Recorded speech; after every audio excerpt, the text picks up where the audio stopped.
الآن ادعو للتکلم والواس وکلمۃ النصیحہ فضیلت الشیخ الاستاذ صاحب المعانی حضرت السید عمر سلیم الحسینی البغدادی وفضیلت الشیخ نريد أن تتكلم على عقيدة أهل السنة بصحابة النبي صلى الله عليه وسلم وما هو أفعال الصحابة في حياتهم والآن في حياة أصحاب النبي صلى الله عليه وسلم ما هو الهداية العملية لنا ولأمة المسلمين صلى الله عليه وسلم. الله أكبر الله أكبر الله أكبر. نعرہ تکبیر، نعرہ رسالت، نعرہ رسالت، نعرہ رسالت. صاحب المعالی فضیلت الشیخ السید عمر سلیم الحسینی البغدادی. سيدنا محمد وآله وأصحابه أجمعين. اللهم لك الحمد كما ينبغي لجلال وجهك وعظيم سلطانك،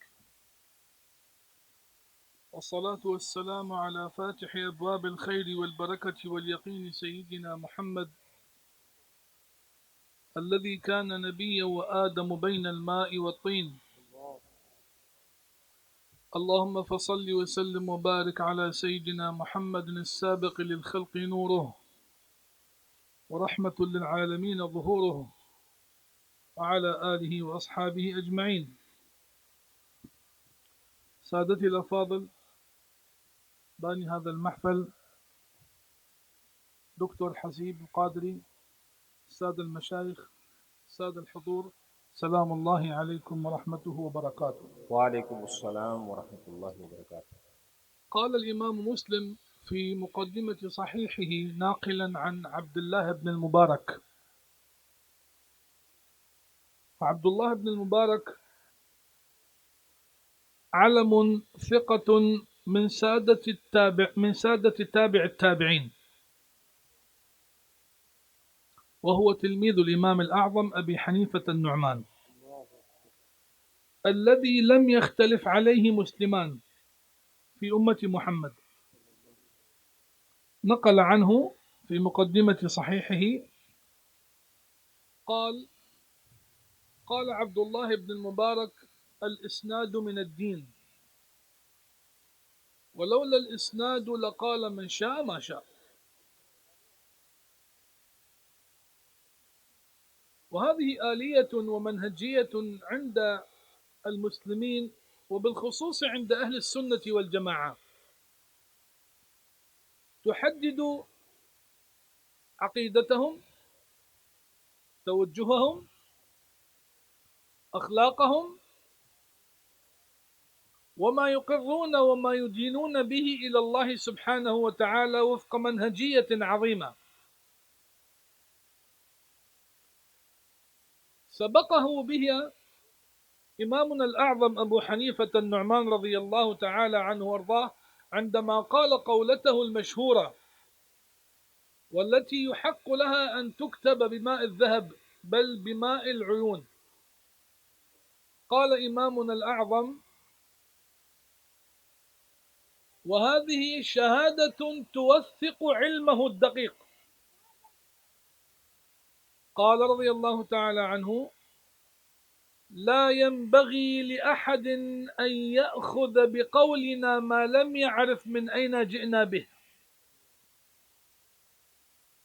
أي توثيق هذا، وأي ثقة بالنفس، وأي قوة للدليل المستمدة من كتاب الله وسنة رسول الله وإجماع الصحابة وقياس الفقهاء.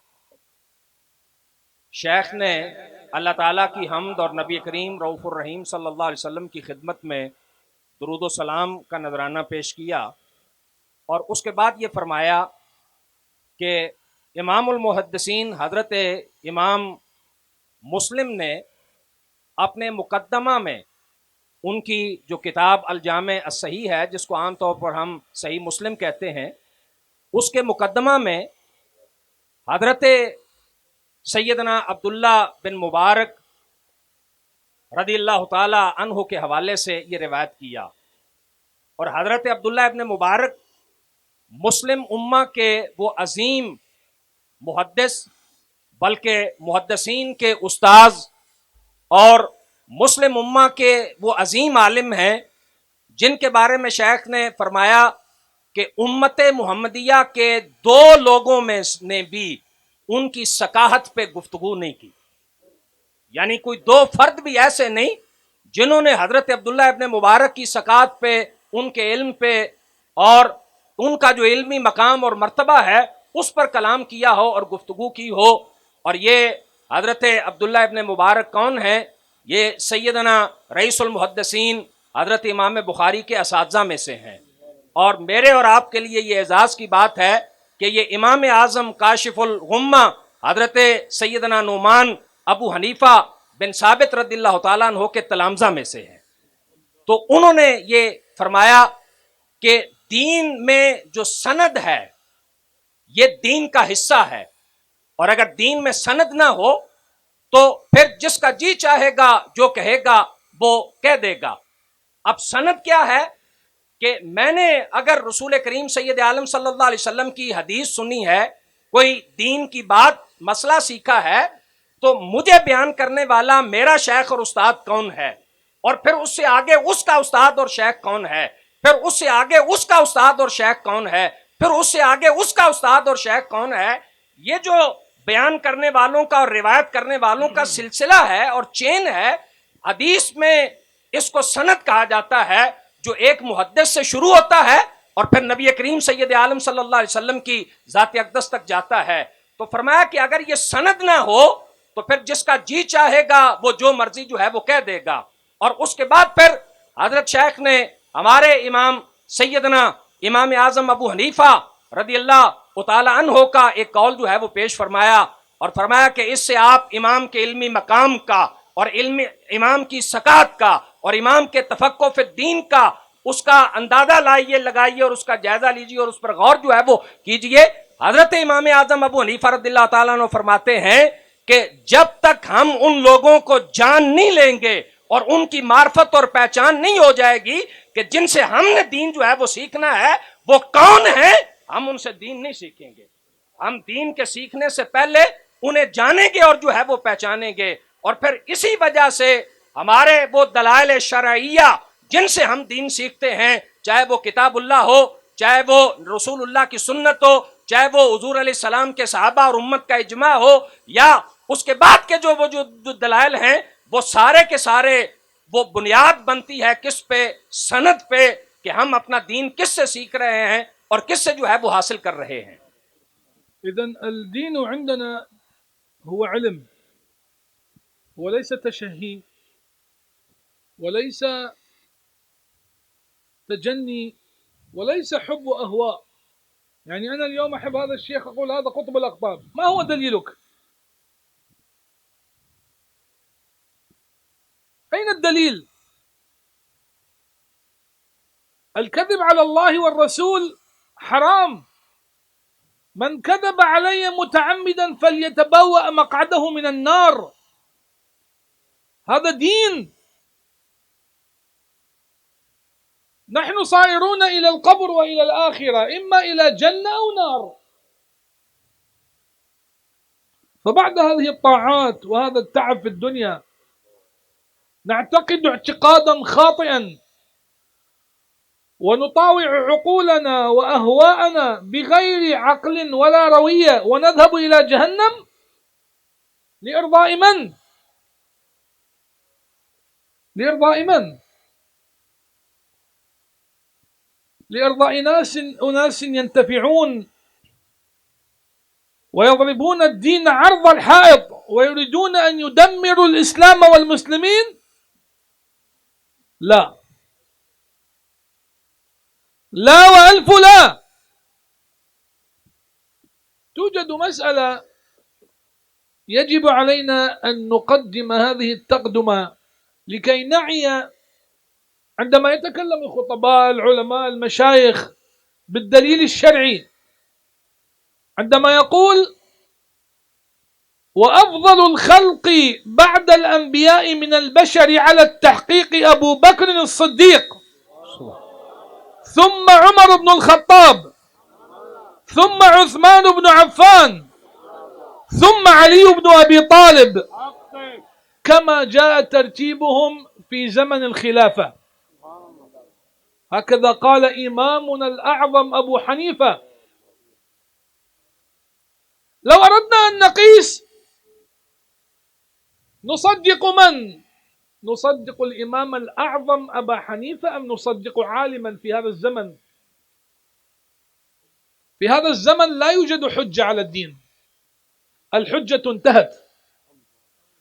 الدين ما قاله أبو حنيفة والشافعي ومالك وأحمد بس،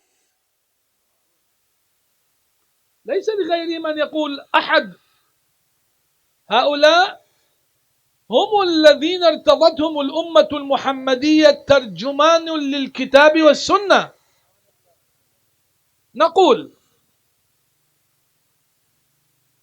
أنتم تصلون كل يوم الفجر ركعتان، الظهر 4، عصر 4، المغرب 3، العشاء 4، صحيح؟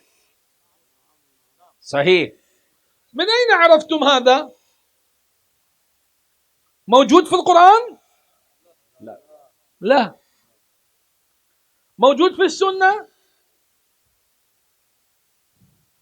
نحن نقول صلاة الظهر 4 ركعات ثبتت بالكتاب يعني القرآن والسنة وإجماع الصحابة. هنا المقدمة. قرآن على العين والرأس، قرآن كلام الله، سنة سنة النبي صلى الله عليه وسلم. الإجماع لماذا؟ لماذا الإجماع؟ ما فائدة الإجماع إذا كان القرآن موجود والسنة موجودة؟ ما فائدة الإجماع؟ أي إجماع الصحابة والتابعين. لأن القرآن، ألفاظ القرآن وألفاظ السنة أغلبها ظنية ليست قطعية. جاء الصحابة رضي الله تعالى عنهم وأرضاهم هم الذين طبقوا القرآن والسنة، هم الذين طبقوا كلام الله وكلام رسوله صلى الله عليه وسلم، ففعلهم هو الذي قطع الشك باليقين أن هذا فرض أو سنة أو واجب أو مباح أو مستحب أو مندوب أو مکروہ أو حرام. شیخ فرما رہے ہیں کہ دین کس چیز کا نام ہے؟ دین علم کا نام ہے، دین دلیل کا نام ہے، دین اپنی خواہشات کی پیروی کا نام نہیں ہے. ہم سارے کے سارے لوگ وہ چلنے والے ہیں 2 راستوں پر. ایک راستہ جنت کی طرف جاتا ہے اور دوسرا راستہ جہنم کی طرف جاتا ہے. تو ہم کیا جہنم کے راستے کی طرف جائیں گے؟ ہرگز نہیں. ہم میں سے ہر شخص چاہے گا کہ وہ جنت کے راستے کی طرف چلے، اور کوئی بھی جو دعویٰ ہے وہ دلیل کے بغیر معتبر نہیں ہوتا. اور اگر دلیل کے بغیر بات کی جائے تو یہ اللہ اور اللہ کے رسول صلی اللہ علیہ وسلم پر جھوٹ لازم آتا ہے. اور نبی کریم علیہ الصلوۃ والتسلیم نے ارشاد فرمایا کہ جس شخص نے مجھ پر قصداً جھوٹ باندھا وہ اپنا ٹھکانہ جہنم میں بنائے. یہ شدید وعید کے الفاظ رسول کریم سید عالم صلی اللہ علیہ وسلم کی زبان مبارک سے جو ہے وہ نکلے ہیں. اب ہمارے پاس جو سارے ہمارے معاملات ہیں زندگی کے، جن کو ہم قرآن و سنت کی تعلیمات کے مطابق اگر گزارنا چاہتے ہیں تو ہم رہنمائی کس سے لیتے ہیں؟ ہم رہنمائی لیتے ہیں کتاب اللہ سے، ہم رہنمائی لیتے ہیں مصطفیٰ کریم علیہ السلام کی سنت سے، اور ہم رہنمائی لیتے ہیں اجماع امت سے اور اجماع صحابہ سے، اور پھر امت کے ان بزرگان دین سے، ان مجتہد دین سے، ان فقہاء سے، ان علماء سے جنہوں نے امت کے لیے اس دین کو واضح کیا، دین کی تعبیرات کو قرآن و سنت اور جو دلائل شرعیہ ہیں ان کی روشنی میں امت کے لیے جو ہے وہ ثابت جو ہے وہ کیا. اب ان کی بات مانی جائے گی آج کے دور کے کسی شخص کی بات نہیں مانی جائے گی، اس لیے کہ امت متفق ہو چکی ہے، خاص طور پہ جنہیں ہم اہل سنت کہتے ہیں۔ پوری رسول کریم علیہ السلام کی امت میں جتنے اہل سنت ہیں وہ ہمارے 4 ائمہ پر متفق ہو چکے ہیں۔ حضرت سیدنا امام اعظم ابو حنیفہ رضی اللہ تعالیٰ عنہ، سیدنا امام مالک رحمہ اللہ تعالیٰ، سیدنا امام محمد بن ادریس شافعی رحمہ اللہ تعالیٰ، اور سیدنا امام احمد ابن حنبل رحمہ اللہ تعالیٰ۔ امت متفق ہو چکی ہے کہ دین کی جو تعبیرات ہمارے ان فقہا اور ان ائمہ نے بیان فرما دی ہیں، ہمارے لیے حجت وہی ہیں اور ہم اسی کو مانیں گے۔ اور آج اگر کوئی بات کرتا ہے تو اس کی بات حجت نہیں ہے، بات حجت حضرت امام اعظم ابو حنیفہ کی ہے، بات حجت امام مالک کی ہے، بات حجت امام شافعی کی ہے، بات حجت امام احمد بن حنبل کی ہے۔ اب یہ جو اس کے بعد پھر شیخ نے کہا کہ 3 جو بنیادی ذرائع ہیں ہمارے لیے رہنمائی اور ہدایت کے، جن سے ہم رہنمائی لیتے ہیں، کتاب اللہ ہے، ہمارے سر کا تاج ہے، اور ہمارے سر پر رسول کریم علیہ الصلوۃ والتسلیم کی سنت ہے۔ یہ بنیادی 2 سورس ہیں ہمارے لیے رہنمائی کے۔ لیکن کتاب اللہ کی جو نصوص ہیں، اور اسی طریقے سے نبی کریم سید عالم صلی اللہ علیہ وسلم کے جو ارشادات عالیہ ہیں، ان میں سے ایک مفہوم متعین کر کے امت کو بتا دینا کہ کلام الہی سے مراد کیا ہے، نبی کریم علیہ الصلوۃ والتسلیم کی ذات اقدس کے ارشاد سے مراد جو ہے وہ کیا ہے، یہ ہمارے لیے قطعیت کس نے پیدا کی ہے؟ یہ ہمارے لیے قطعیت اور یقین پیدا کیا ہے مصطفیٰ کریم علیہ الصلوۃ والتسلیم کے صحابہ کے مبارک عمل نے، اور رسول کریم علیہ الصلوۃ والتسلیم کے صحابہ کرام رضوان اللہ اجمعین کی توضیح نے اور ان کی وضاحت نے کہ کتاب اللہ میں اللہ رب العزت کے کلام سے اس جگہ یہ قطعی طور پر مراد ہے، رسول کریم علیہ الصلوۃ والتسلیم کے ارشاد عالی سے یہ یقینی طور پر جو ہے وہ مراد ہے۔ اب شیخ نے ایک مثال دے کر جو ہے وہ سمجھایا کہ ہم فجر کی 2 رکعتیں پڑھتے ہیں فرض، ظہر کی 4 فرض پڑھتے ہیں، عصر کے 4 فرض پڑھتے ہیں، مغرب کے 3 فرض پڑھتے ہیں، عشاء کے 4 فرض پڑھتے ہیں۔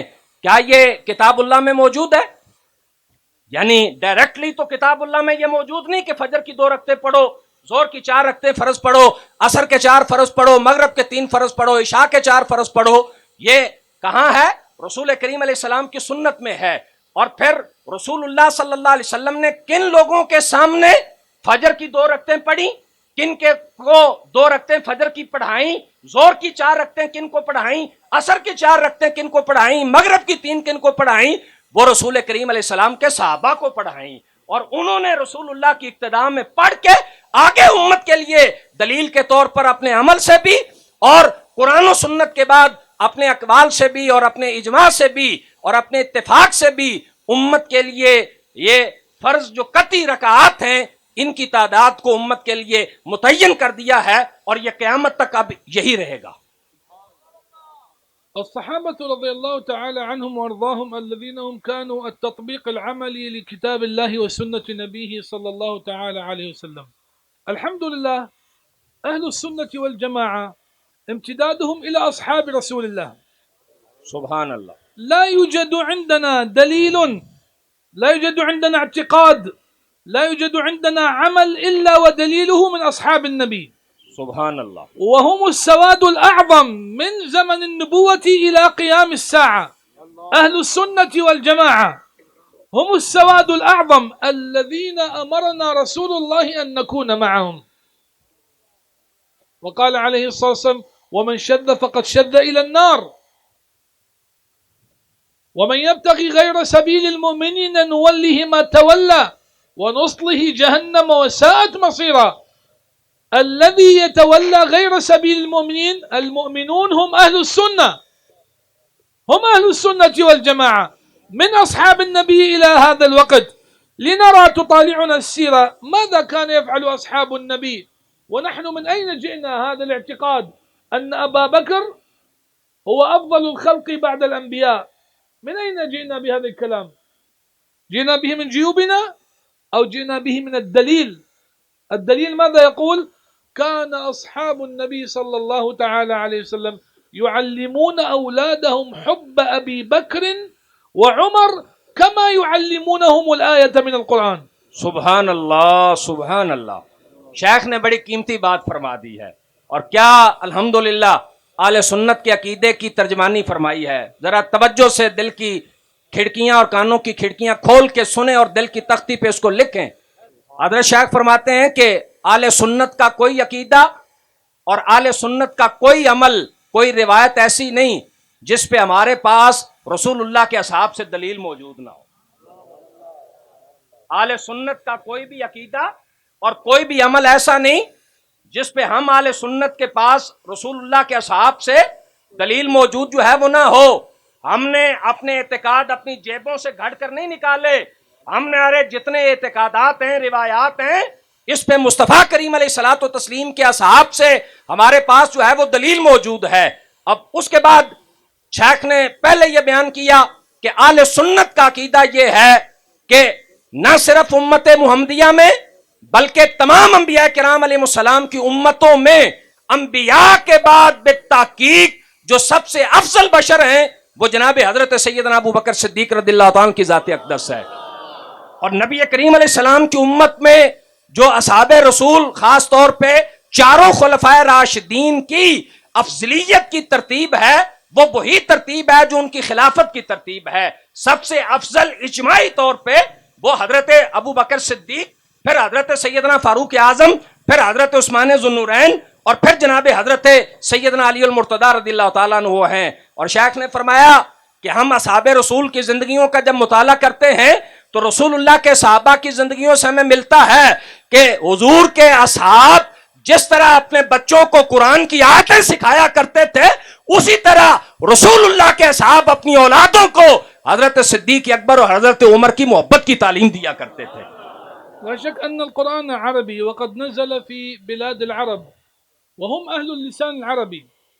اللسان العربي هم أهل العرب، هم أهل اللسان العربي، والقرآن نزل بلغتهم، نزل بلسانهم، فهم يعرفون طرق الاستنباط وهم يعرفون بلاغة القرآن وبلاغة الكلمة. لذلك حبهم وتعظيمهم وإجلالهم واعتقادهم أن أبا بكر الصديق وعمر بن الخطاب هم أفضل الخلق بعد الأنبياء ما جاء من فراغ. أولا الكتاب نطق بهذا، الكتاب هو الذي يفسر الكتاب. قال تعالى إن أكرمكم عند الله إن أكرمكم عند الله اتقاکم. سارے بولیے اتقاکم. والله قال وسيجنبها الأتقى سبحان الذي يؤتي ماله يتزكى. وأعطاه رتبة لم يعطها إلا لحبيبه المصطفى صلى الله تعالى عليه وسلم. قال ولسوف يرضى، ولسوف يرضى. وماذا قال في آخر الضحى؟ ولسوف يعطيك ربك فترضى. سبحان الله. إذا قرن رضاء نبيه برضاء أبي بكر رضي الله تعالى عنه وارضاه، وعده بالرضا كما وعد رسوله صلى الله تعالى عليه وسلم. على سبيل التحقيق للصحابة قال رضي الله عنهم وارضوا عنه. شیخ نے وسجلها لكل مؤمن قال ذلك لمن خشي ربه. لكن خصوصية أبي بكر الصديق جاءت في القرآن تنطق بفضله على سائر الخلق دون الأنبياء. وسيجنبها الأتقى جاء وكمل النبي صلى الله عليه وسلم بقوله اقتدوا بالذين من بعد أبي بكر وعمر. لذلك كان حب أبي بكر وعمر وكان عقيدة الصحابة في أبي بكر وعمر راسخة رسوخ جبل أحد الذي يحيط بالمدينة المنورة من أدلة ويقين تملأ السماوات والأرض.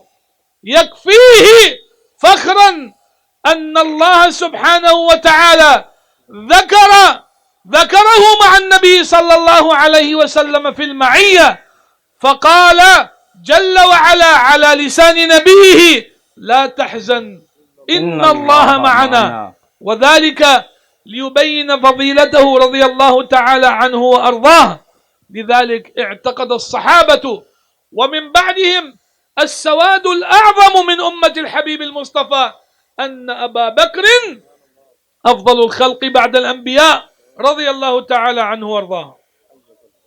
بڑی محبت کی بات ہے، اہل سنت کا عقیدہ سنیں گے آپ کے دل مسرت سے باغ باغ ہو جائیں گے، اور ہر دل میں یار غار مصطفیٰ صلی اللہ علیہ وسلم کی عقیدت اور محبت کا ایک ٹھاٹھے مارتا سمندر موزن ہو جائے گا۔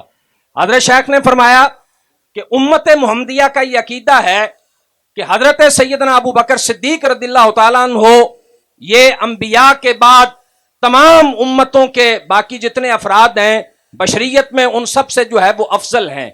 اب فرمایا کہ یہ حضور کے صحابہ کا عقیدہ ہے۔ یہ کس کا عقیدہ ہے؟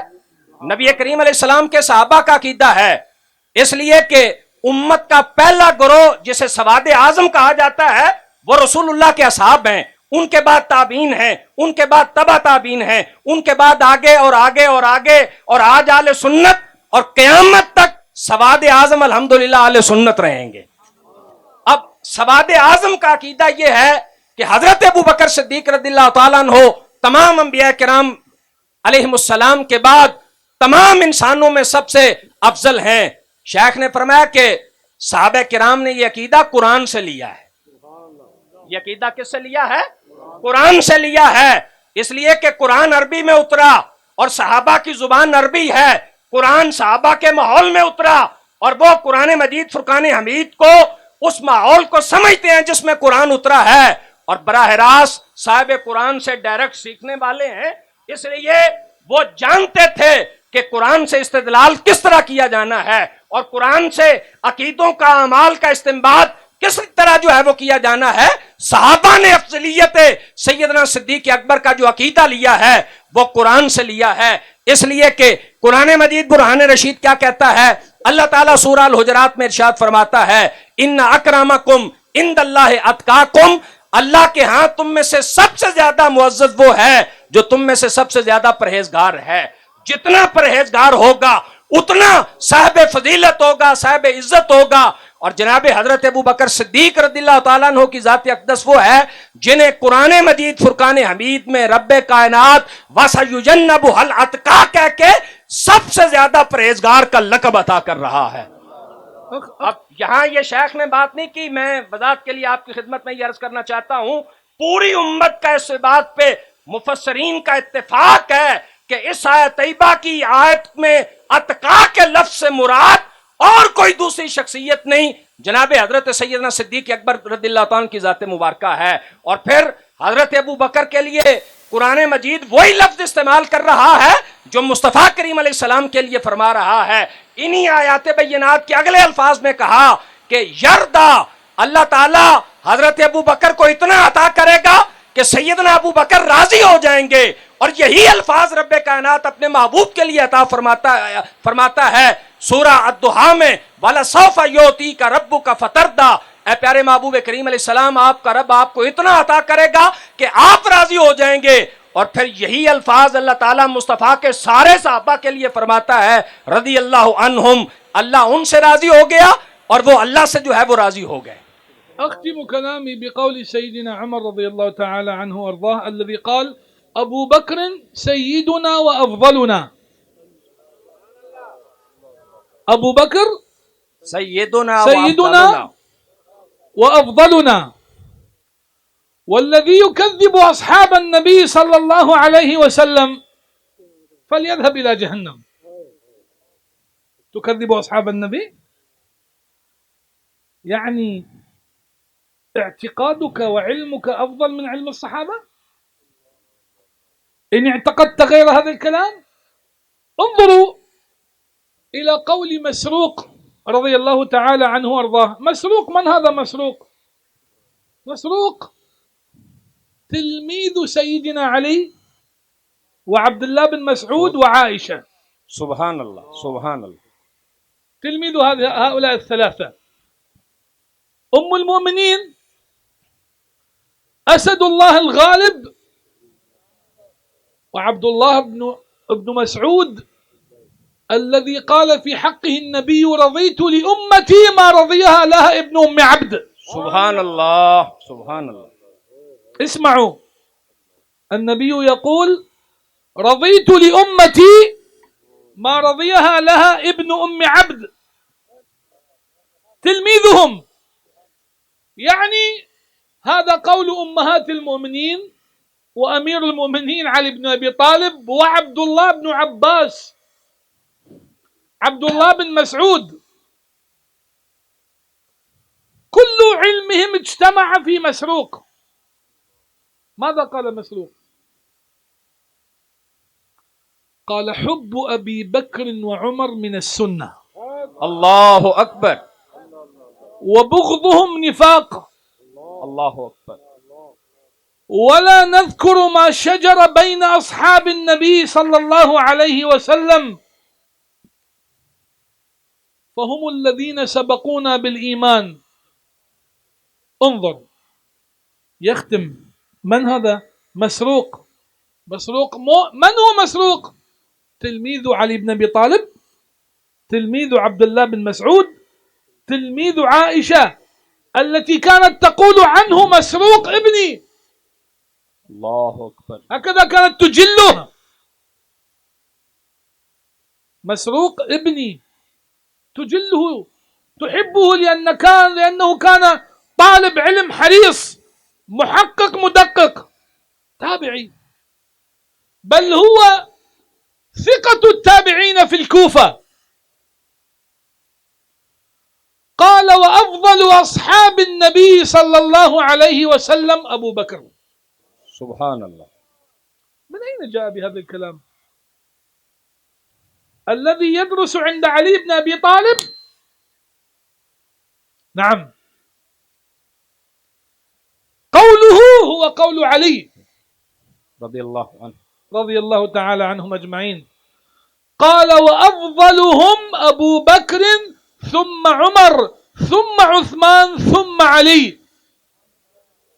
من أين جئت بهذا الكلام يا مسروق؟ ندقق، لا بأس، ربما واحد يعترض يقول مسروق تلميذ السيدة عائشة وهو يحب عائشة، يعني يحب أبا بكر، ماشي. في سنن ابن ماجه يقول ابن عباس عندما جيء وجهز عمر بن الخطاب بعد استشهاده وسجي، قال وأنا واقف أمامه فلم يرعني إلا رجل أخذ بمنكبي، فالتفت فإذا علي بن أبي طالب. العباس أمام جنازة عمر بن الخطاب، وعلي بن أبي طالب مسكه من كتفه من منكبه. قال سيدنا علي إيه يا ابن الخطاب، والله لطالما سمعت رسول الله صلى الله تعالى عليه وسلم يقول خرجت أنا وأبو بكر وعمر، وكنت أنا وأبو بكر وعمر، وجئت أنا وأبو بكر وعمر، فأرجو الله، بعد أن قال في حقه وما أحببت وما أحب أن أخلف أو أن ألقى الله بعمل أحد بمثلك يا عمر. الله أكبر. من القائل؟ علي بن أبي طالب. إذن قول مسروق ليس عن فراغ، ونحن لا نتهمه استغفر الله، لكن الدليل بالدليل، الإسناد من الدين، ولولا الإسناد لقال من شاء ما شاء. وما أحب أن ألقى الله بعمل أحد بمثلك يا عمر، وأرجو الله أن يحشرك مع صاحبيك. وقد تحقق قول سيدنا علي ودفن إلى جانب صاحبيه رسول الله وسيدنا أبي بكر، وهكذا سيحشرون يوم القيامة كما قال رسول الله صلى الله تعالى عليه وسلم. اسمعوا ماذا قال النبي؟ قال أول ما تنشق الأرض بي ثم بأبي بكر. سبحان الله، سبحان الله. أقول قولي هذا وأستغفر الله لي ولكم. شیخ نے فرمایا کہ آج کوئی شخص اگر رسول کریم علیہ الصلوۃ والتسلیم کے صحابہ پر زبان تان دراز کرتا ہے اور اہل سنت کی جو افضلیت کی ترتیب ہے اس پہ اعتراض کرتا ہے، تو ہم اس کو کہیں گے کہ ہم تیرے علم کے اور تیری دلیل کے محتاج نہیں، اور تجھ سے نہیں ہم سیکھیں گے، ہم مصطفیٰ کریم علیہ السلام کے اصحاب سے سیکھیں گے۔ اور تو اگر اس قسم کے نظریات لے کر جہنم میں جاتا ہے تو جا، ہمارے لیے تیرے نظریات کی ضرورت نہیں ہے، اور نہ وہ ہمارے نزدیک حجت ہیں۔ ہمارے نزدیک حجت رسول اللہ صلی اللہ علیہ وسلم کے اصحاب حجت ہیں۔ اور دو مثالیں بلکہ تین مثالیں اس پہ شیخ نے دیں۔ پہلی مثال حضرت عمر رضی اللہ تعالیٰ کے حوالے سے دی کہ وہ فرمایا کرتے تھے کہ ہم میں سے افضل اور ہمارے سردار حضرت سیدنا ابو بکر صدیق رضی اللہ تعالیٰ عنہ ہیں۔ پھر شیخ نے فرمایا کہ حضرت مسعود جو ثقہ تابعی ہیں اور تین بڑی شخصیات کے شاگرد ہیں، ام المومنین صدیقہ بنت صدیق محبوبہ محبوب خدا حضرت سیدہ عائشہ رضی اللہ تعالیٰ عنہا کے تلمیذ ہیں، باب مدینۃ العلم حضرت سیدنا علی المرتضی رضی اللہ تعالیٰ عنہ کے شاگرد ہیں، اور جو امیر المومنین ہیں اور خلیفہ رابع ہیں، اور پھر حضرت عبداللہ ابن مسعود رضی اللہ تعالیٰ عنہ کے شاگرد ہیں، جن کے لیے رسول کریم علیہ السلام نے فرمایا میری امت کے لیے جس چیز پہ عبداللہ ابن مسعود راضی ہیں میں بھی اس پہ راضی ہوں۔ ان تین افراد کے وہ عظیم شاگرد کیا کہتے ہیں؟ وہ کہتے ہیں کہ ہم حضور علیہ الصلوۃ والتسلیم کے اصحاب اور امت میں پہلے حضرت ابو بکر کو افضل مانتے ہیں، پھر جناب عمر کو افضل مانتے ہیں، اور پھر وہ فرماتے ہیں کہ جناب ابو بکر اور عمر کی محبت ایمان ہے، اور ان کے ساتھ جو بغض ہے وہ منافقت ہے۔ یعنی جس دل میں ابو بکر و عمر کی محبت موجود ہے وہاں ایمان موجود ہے، اور جہاں جناب ابو بکر و عمر کی محبت موجود نہیں وہاں ایمان نہیں، وہاں منافقت ہے، اور وہاں جو ہے وہ نفاق ہے۔ اور شیخ نے کہا کہ کوئی یہ نہ سمجھے کہ چونکہ سیدہ عائشہ کے شاگرد ہیں تو سیدہ عائشہ کے ابا جان حضرت ابو بکر صدیق ہیں، تو اس لیے اپنی استانی محترمہ اور اپنی استاذہ محترمہ کے والد گرامی کے لیے کوئی خوش عقیدگی کے جملے ہیں جو عقیدت میں بڑھ کر ہیں؟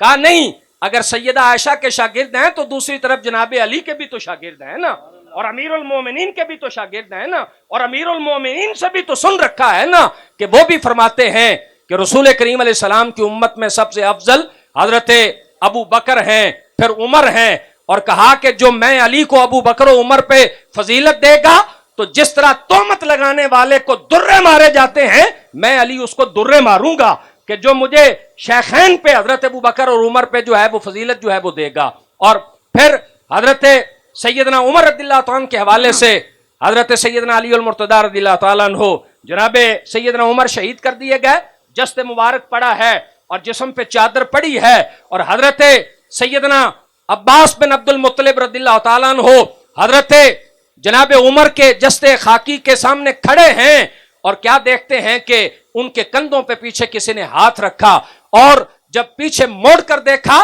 تو ہاتھ رکھنے والا کوئی اور نہیں امزاد رسول حضرت سیدنا علی المرتضی رضی اللہ تعالیٰ کی ذات مبارکہ ہے۔ اور انہوں نے کیا کہا؟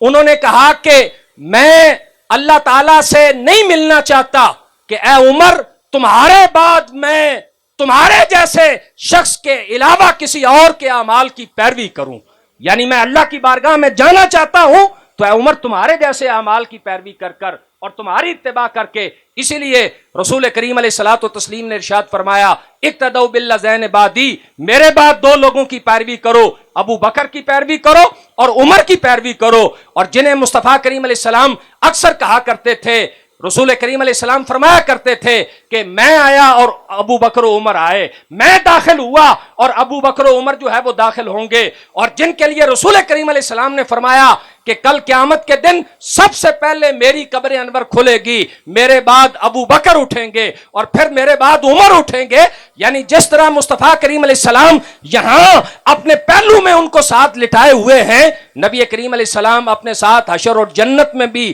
یوں ہی ان کو لے کر جو ہے وہ جائیں گے۔ اور یہ الحمدللہ اہل سنت کا عقیدہ ہے جس پہ اللہ تعالی ہم سب کو کاربند رہنے کی توفیق عطا فرمائے۔ وآخر دعوانا ان الحمدللہ رب العالمین۔